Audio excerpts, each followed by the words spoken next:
So today we're going to be using formula number 11 from your formula chart. I'm going to put a number 11 right here to calculate the slope between 2 points.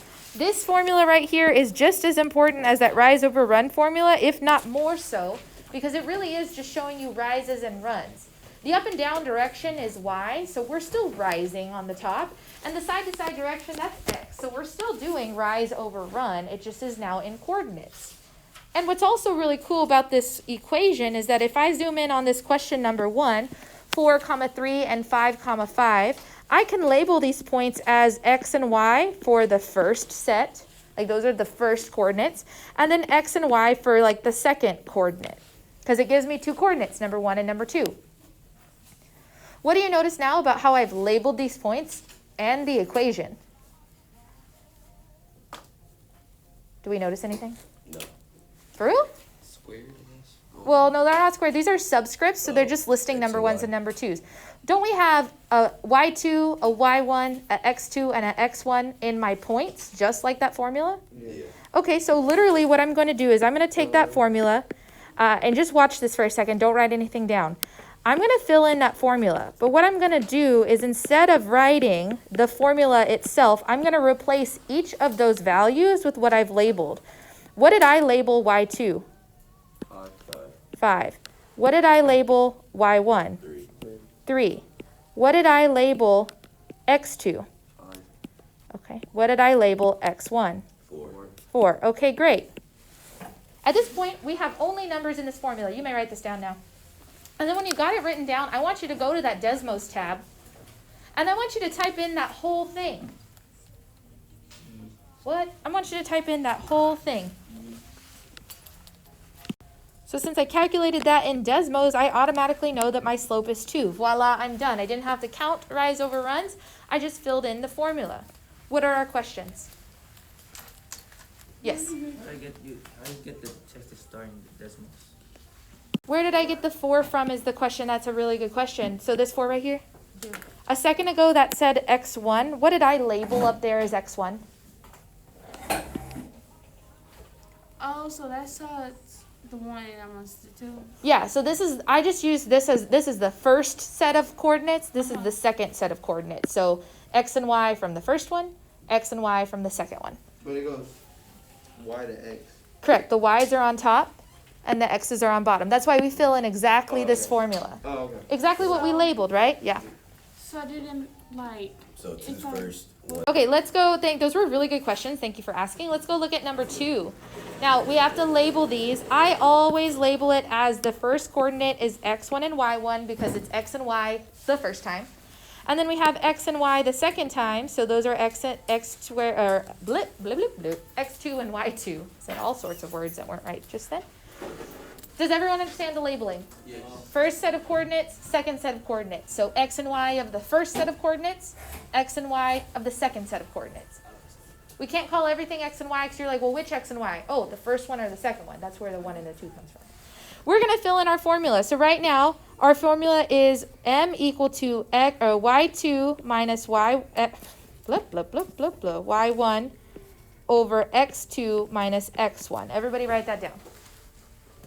That's the formula we're filling in. Is that y2 or x2? That's on the tops are y's, on the bottoms are x's. It's written on your paper and on your formula chart. Now, if this is the case, what am I going to replace the y2 with? 1, -1. No, what did we label y2? 8. What did we label as y1? 5. So make sure you have a subtraction sign in between those numbers. In the denominator, what did I label as x2? -1. And I'm going to subtract x1. What's x1? 3. Can y'all guys put all of that into your Desmos right now? That's a great question. Let me show you how to. So since we got in Desmos -0.75, we would know that's -3/4. We changed that to decimal. That's the slope.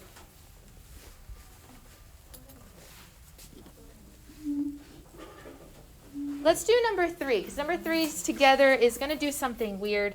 And I want to make sure you're aware of it before I let you try some on your own. On number 3, let's label our stuff. What should I label the -7?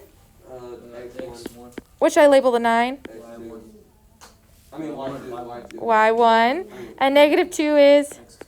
And 1 is? Y2. Cool. So the first x and y, the second x and y. We're just going to fill in that formula. M equals y2 minus y1 over x2 minus x1. But we've already labeled all those things, so like literally just plug them in. I'm going to erase mine so you can see. What did I label as y2? 1. What did I label as y1? 9. What did I label as x2? Negative 2. And what did I label as x1? Negative what? Did I plug that in right? Negative. Did I plug that in right? What do you notice about my denominator now? They're negatives. There's 2 negatives next to each other. Are we going to panic? You either change them to a positive or you let your calculator take care of it. Because watch what Desmos can do. If you plug in the straight up numbers that you have. So again, we type it in just as we see on our paper into Desmos. And it would give us that our slope was, what was that number again? Negative 8 over 5. Cool. That's my slope. Okay, I want to take a second. You have 3 more problems here. I'm going to let you try. And yes, I haven't shown you an example from a table. But can't you just label the points in the table? Like this is the first x and that's the second x. And then this is the first y and that's the second y. You don't have to worry about the other two. Nope. Totally distracting. I just need 2 points. They gave me 4 of them. I just need 2.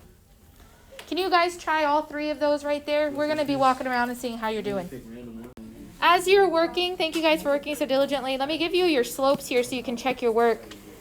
Don't just write this down because that's not helpful. Well, don't look until you get it.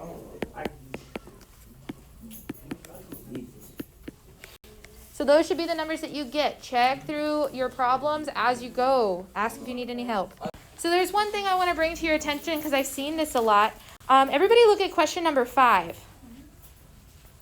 Now that I'm giving you a table, I'm not giving you coordinates anymore. So we can't just call the first thing x1 and the second thing y1 because this whole row right here, these are all x's. Because you see how that row is labeled x? So the first thing in this table is actually x1. And the second thing in this table is actually x2 because they're all x's up there. And then at the bottom, what is the bottom row labeled? That was an actual question. What is the bottom row labeled? X's. The bottom is labeled Oh, Y. y. Oh, So that means this has to be y1 talking about? and this has to be y2. The first and second y in the table. Don't start thinking these are coordinates. We have a table this time, so they're x's and y organized in a table. Okay? We're going to move on to the next little section here. We're going to be identifying key attributes given a point and a slope. So this is going to combine what we did last time with some of the things that we're learning with technology, okay? Building ourselves up to putting it all together. If you are given a point, which I'm going to use a black piece of paper, no, what's this called? Black ink to talk about, and you're given a slope I'm always going to write in reds for today. We are going to be able to find all of the important points for my linear equation. So what we're going to do is we're going to graph the line by first plotting the point and then using the slope to find other coordinate points. But we're going to do this digitally because I do realize that we have technology at our fingertips, so we're going to use it. In this example given on your paper, the given point was -3, -4. So do you see how they plotted -3, -4 on this graph? And then they said, okay, my slope is 2. If my rise over my run is 2, that means my number is 2 over 1, right? 2 is 2 over 1. So I'm going to go up 2 over 1, up 2 over 1, up 2 over 1, over and over again to finish that pattern. Specifically, I want to make sure I can identify the y-intercept, where the graph crosses the y-axis, and the x-intercept, where the graph crosses the x-axis. Because then I can talk about the y-intercept, the x-intercept, and the 0 of the function. Okay, so here's how this works. And this is going to be done entirely on your technology, so I just want you to put your pencils down and I want you to watch for a second. Okay? over 6? Wait. What? What about, what is it? 200 Negative 2 over Can you do it so it doesn't change the number's value? 1? 1. Any whole number can be written as a fraction if you put a 1 in the denominator. So we were given a slope and a point. We're going to start off using technology. So using the fact that we have a slope and a point on our Desmos, we found the y-intercept to be, what was that coordinate again? 0, wait, yeah, 0, 2. 0, 2. So our y-intercept is 0, 2. Check done. We have one of the 3 things we need. We just need the y-intercept, or the x-intercept and the 0. So let's keep going. I go back to my Desmos and I continue that pattern.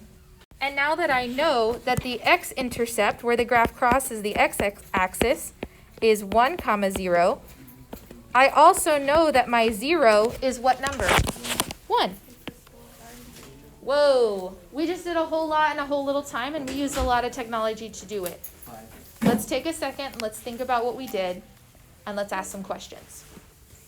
When did you stop? When did you know to stop? So that's a really great question. The question was, how do you know when to stop repeating the pattern of the slope? Well, this question is asking me to identify the y-intercept, the x-intercept, and the 0. So you keep repeating that pattern until you find the x-intercept, the y-intercept, and the 0. If it happens to be once, if you do it once, you find all those 3 things, that's the only time you have to repeat it. I know it says to use a separate graph paper to help you, but we're using Desmos as our graph paper. Can we try one together? Yes, together, which means you're typing along with me. Today is a very technology day, okay? Let's do number 6 together. Again, because we've used Desmos, we started at this point and we used the slope, maybe working backwards, but using the slope, we found again that the y-intercept was 0, -3, and that the x-intercept, what was it? I already forgot. 2, 2, 0, which means that the 0 is 2. Okay, I have 2 of these problems for you to try. These are not super simple because I'm making you think out loud with technology. So now is a proper time to ask for help if you need it. Go ahead and try number 7 and number 8. When we're going through number 7, we need to use the point that it gave me and then the slope. What is this slope as a fraction? -3 over 1. So when I go to my Desmos, I know where I'm going to start and I know how I'm going to move for each of them. So you delete everything out of your Desmos and you start with that coordinate. You type in 1, -6. Now, if I use my slope here, I'd be counting down 3 and to the right 1. 1, 2, 3, right 1. What's the name of that coordinate right there? 2, -9. So I say 2, -9. Is that headed towards the x and y axis? No, so I need to start using my pattern the opposite way. So instead of going down 3 and right 1, what am I going to do? I'm gonna go up 3 and left. Up 3 and left 1. Okay, then I do it again. Up 3 and left 1. What's the name of that coordinate? -3. Is that right? Is that what I... Did it show up where you wanted it? No. Oh, what's actually the name of that coordinate? 0, -3. 0, -3. Cool. That's the nice thing about Desmos. You can always give it a little check. Then I do it again. 1, 2, 3, 1. What's the name of that coordinate? -1, 0. Is that right? Is that what you wanted? Right? Okay. At this point, because you see the graph where it is, what is the coordinate of the y-intercept? 0, -3. 0, -3. Now that you see the x-intercept, what was the coordinate of that x-intercept? -2, 0.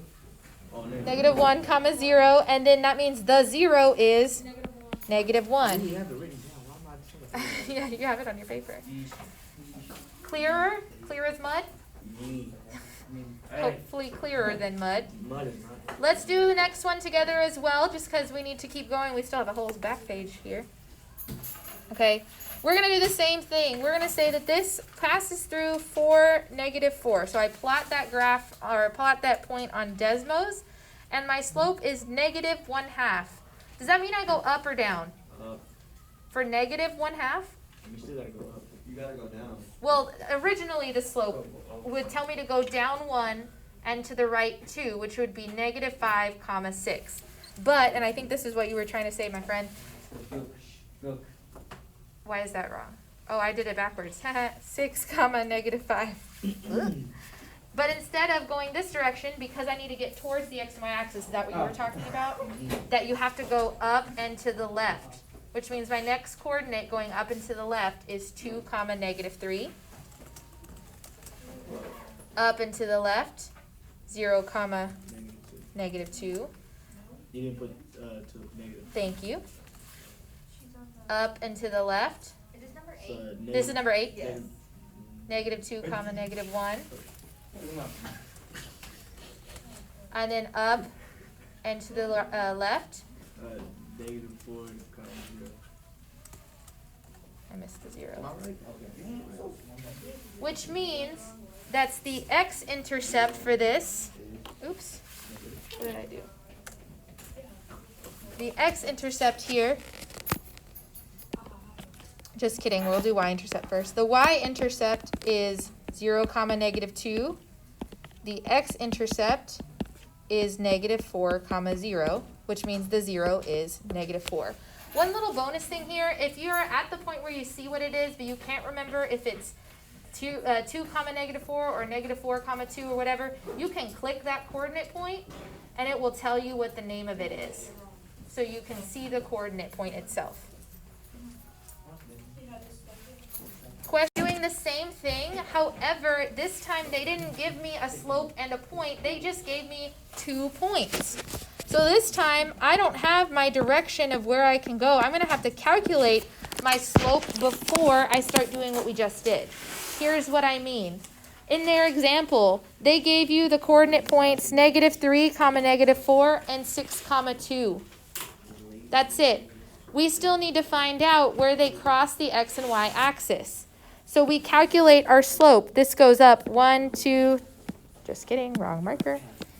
1, 2, 3, 4, 5, 6, and then over 1, 2, 3, 4, 5, 6, 7, 8, 9. So my rise over run is up 6 over 9. That reduces to 2/3. And that way I can use my slope to find all the rest of the coordinates that I need. We have to reduce it? Yes. Yeah, because you need the smaller number to give you rises and runs. Okay, so let me show you what this means on an example. For your slope, again, just like we did at the beginning of class, we have x1s and y1s, x2s and y2s, and we're going to fill in that slope formula. You have it on your formula chart, so you shouldn't need to copy it down for me, but it's y2 minus y1 over x2 minus x1. But what did I label as y2? 5, so I'm going to plug a 5 in there. What did I label as y1? What did I label as x2? What did I label as x1? In your Desmos, can you calculate 5 minus 1 divided by negative 2 minus 6 for me? It should be negative 1/2, which means my slope is going down 1 over 2. At this point, now I have enough information to find all the points in between. You pick one of the coordinate points. Or maybe both, it doesn't really matter. You plot them, and then you find all the points in between them using this slope. So watch as I do this on Desmos. So I'm going to clear out everything on my Desmos so I don't get confused. I'm going to start with the coordinate points, 6, comma 1. I'll go find it. There it is. And the coordinate point, negative 2, comma 5. From the first one to the second one, I went down 1 over 2. What's the name of that coordinate? Is that what it says? 6, comma 1 is given on your paper. I went down 1 and over 2. What's the name of that coordinate?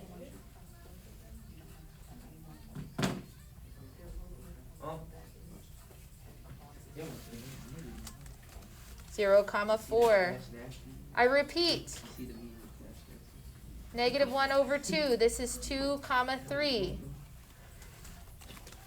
I repeat, this is 4 comma 2.